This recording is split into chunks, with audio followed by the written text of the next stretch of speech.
Сәлеметсіздер ме, құрметті ұстаздар, оқушылар және ата-аналар. Мен Жармұхамед орта мектебінің психологы және Жетпісбайқызымын. Мен сіздерге бүгін ми жұмысының қабілетін жақсартуға арналған бірнеше жаттығулар тізбегін ұсынғым келіп отыр.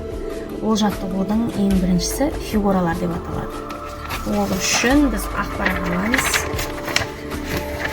Яғни бұл оң және сол қолымыздың жұмыс істеуіне арналған. Ол үшін ақпарақ аламыз. Ақпарақтың ортасын теңдей сызып аламыз. Фигура саламыз. Қолымызды үзбейміз.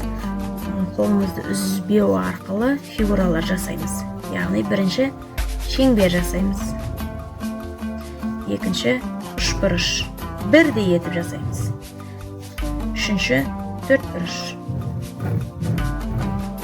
Бесінші сызық. Осындай фигураларды басқа да фигуралар жасау арқылы арқа жақта жалғастыруға болады. Келесі жаттығуымыз, яғни қолымызға екі ақпарақ аламыз. Екі ақпарақ алып, екі қолымызбен бірдей етіп мұжамыз. Осы қолымызбен мұжған қағазымызды қайтадан қолымызбен түзулеуге тырысамыз.